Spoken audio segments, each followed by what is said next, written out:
Hello बच्चों, let's see what the question says. The question says select the false statement. तो statement 1 है populations evolve to maximize their reproductive fitness, also called as Darwinian fitness, high R value in the habitat in which they live. तो first statement हमारा बिल्कुल correct है because जितने भी populations होती हैं वो अपनी रिप्रोडक्टिव फिटनेस को मैक्सिमम करना चाहती हैं, अपने सर्वाइवल रेट को मैक्सिमम करके रखना चाहती हैं, higher r value in the habitat in which they live. Second, the population growth rate R is inversely related to generation time. So let's see, मान लीजिए एक housefly है, उसका generation time is really less, only a few weeks, whereas an elephant उसका generation time काफी ज़्यादा होता है, few years. तो जिसका generation time कम होगा उसका population growth rate ज़्यादा होगा. अब जो फ्लाई है वो 1 to 2 years में अपनी कितनी generations को पास कर देगी, whereas एक elephant की सिर्फ एक ही जनरेशन डेवलप कर पाएगी उतने टाइम में. तो जितना कम जनरेशन टाइम होगा उतनी ज्यादा पॉपुलेशन ग्रोथ रेट होगी. Second statement is also correct. Third, the housefly which has short life span and produces large number of eggs could be considered as low r max species.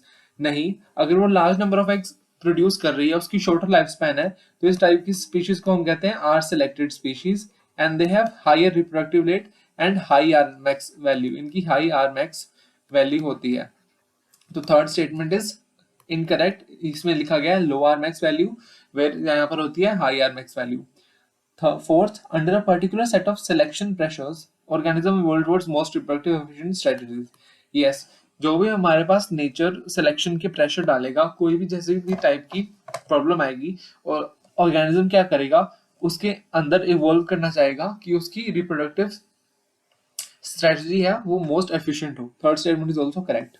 Fourth, life history traits of organism have evolved in relation to constraint imposed by biotic and abiotic factors in their habitat.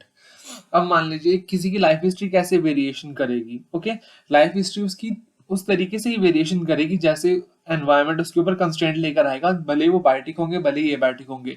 जैसे उसके पास कोई competition आएगा वो उसके according survive करने की कोशिश करेगा. कैटास्ट्रोफी आएगी, कोई भी एबायोटिक फैक्टर अफेक्ट करेगा तो उसके अकॉर्डिंग अपनी लाइफ हिस्ट्री को चेंज करेगा, फिर उसके अकॉर्डिंग एक्शन लेगा जिसके कारण लाइफ हिस्ट्री चेंज होगी and it will evolve in relation to the constraints. So fifth statement is also correct and the only incorrect statement in this is statement number 3. तो हमारा answer है option number B, only 3.